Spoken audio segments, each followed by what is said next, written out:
여러분 평안하신지요? 요사이 탄핵 정국이 참 어지럽습니다. 나라도 참 어지럽지만 혼란스럽지만 갈등이 있지만 교회도 지금 난리가 난 것 같아요. 몇몇 교회들이 언급을 안 해도 되겠죠. 극우 교회로서 여러 군데 집회 이런 동원된 일들에 앞장서서 어떻게 이런 현상이 벌어질까 그런 여러 가지 생각들, 또 목회자들도 고민도 많습니다. 이걸 어느 정도까지 이야기를 해야 될까라는 고민들이 많이 있더라고요. 자, 오늘 아침에 우연히 알고리즘에 의해서 낮은담교회 위에 있는 권세들에 복종하라. 오늘의 주제는 하나님의 말씀이 그러한가라는 주제로서 김관성 목사님의 설교를 볼 텐데, 전체는 아니고 로마서의 위에 있는 권세, 그 위에 있는 권세가 누군가에 대한 이야기를 잠시 해보고자 합니다. 과연 하나님의 말씀이 그러한가, 이렇게 이해를 하고 해석하는 것이 적절할까? 제가 하는 이야기도 정답은 아니에요. 그 성경은 정답 하나로만 한정될 수 있는 부분들이 있기도 하지만 또 넓은 범위를 같이 가지고 있는데, 이렇게 이야기를 하시더라고요. 한번 들어보실까요?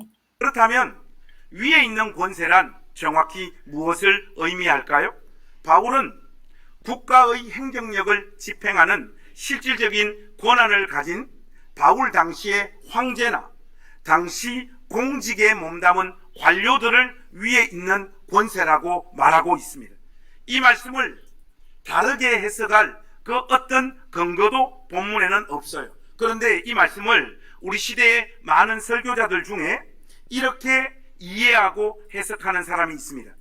오늘날 위에 있는 권세란 모든 주권이 국민에게서 나오므로 여기서 말하고 있는 이 위에 있는 권세는 국민이다, 이렇게 설교하는 분들이 있습니다. 그는 자기가 가진 정치적인 입장에 따라 하나님 말씀을 곡해하고 있는 거예요. 바로 요 부분이에요. 여러분 어떻게 생각합니까? 위에 있는 권세들에 대한 해석, 이해. 로마서에 나타나 있는 위에 있는 권세들, 황제, 그 이하에 있는 사람들이겠죠. 김관성 목사님 말하고 있는 것처럼 로마서에서는 그 이야기가 흔히 말해서 빼다 박을 수도 없는 명확한 이해입니다. 그 자체의 본문이 그러함은 충분히 모두가 공감을 하고 이해를 할 건데, 문제는 이 해석의 범위가 현대에서는 어떤 의미를 가질 것인가. 그럼 실제로 로마서에 있는 황제, 그럼 지금 우리는 위에 있는 권세들이 없어요. 황제가 없잖아요. 황제 치하에 총독이라고 말을 해볼까요? 로마서에 있는 것처럼 지금 총독이 있나요? 없어요. 그럼 위에 있는 권세도 없습니다. 왜? 황제가 없기 때문에. 그죠? 로마의 조직 체계는 없는 거예요. 그러므로 위에 있는 권세들에 복종하라. 이제 복종할 게 없어요. 로마서의 문자 그대로 바라본다면. 그런데 아무도 지금 로마의 황제가 없으니까 위에 있는 권세들에게 이게 없어졌다라고 말을 하진 않습니다. 그러면 그 위에 있는 권세들, 이걸 현대적 적용으로 하자면 어떻게 해야 될 것인가? 로마 황제가 있던, 그리고 로마서가 기록될 당시에 뭐든 아니지만 우리의 기본적 상식으로 왕권 신수설, 왕의 주인은 하늘에서 주는 것이다 라는 생각을 가지고 있던 시대였고, 그럼 대통령이 그러면 왕권 신수설이냐, 왕자 손에 쓰고 와서 내가 왕이다 하는 왕권 중심의 어떤 모습이냐, 그것도 아니잖아요. 그죠? 그렇기 때문에 지금 우리가 생각해야 될 것이 위에 있는 권세들 왕이 아니면, 그렇다고 대통령이 왕도 아닌데 그럼 어떻게 볼 것인가. 왕권 신수설이 있던 그 시대에 모든 권력이 왕이 가지고 있고 왕도 바뀌기도 하지만요, 그런 생각들이 실제적으로 로마서 기록될 당시였다면 2000년 후에 지금은 어떻게 될 것인가. 모든 권력은 국민들로부터 온다라고 민주화 시대가 돼버렸어요. 그리고 헌법도, 교회 헌법도 모든 것이 성도로부터 온다라고 굉장히 민주적 교회, 저희 합동 측도 그렇게 된 거로 알고 있는데요. 그런 시대에 자의적으로 해석을 하는 걸까? 누가 자의적 해석일까라는 고민을 하게 되더라고요. 누가 자의적일까요, 여러분? 어떻게 생각을 합니까?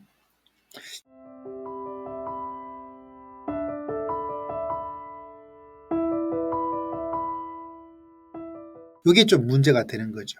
제가 이 이야기를 들으면서 뭐지? 왕권 시설이 있는 그 당시에 권세야 왕이 가졌다 말하지만 대통령을 5년마다 미국은 4년마다 바꿔치기 하는 그 결정권이 국민들의 투표로부터 이루어지는데 그 위에 있는 권세가 대통령일까? 4년 동안, 5년 동안 국민을 대표하고 대신해서 그걸 맡겨놓은 공무원인데 이 생각, 그래서 자의적 해석인가라는 부분은 조금 의심을 가지게 되더라고요. 여러분 구약 성경 우리가 잘 알고 있는 이사야 처녀가 잉태하여 이 처녀가 이사야 사항에서 누구를 말하고 있을까? 알마라는 히브리어 단어인데 젊은 여성, 반드시 성적으로 순결한 처녀를 의미하지는 않습니다. 그리고 이사야 사항에서 구약 이사야서의 이 알마 처녀가 누구를 말하는가? 이건 학자들 간에 확실한 것이 있다 없다로 나누어지고 있어요. 표면적으로는 이사야서에서 이 알마는 처녀가 아닐 그냥 일반 여성이에요. 그리고 이 처녀가 누구인지 몰라요. 이사야 자체의 표면적인 의미는 이렇게 되는데 이게 신약의 복음서에 의해서 이 알마가 심층적으로 순결한 처녀로 마리아에게 이렇게 적용이 되는 겁니다.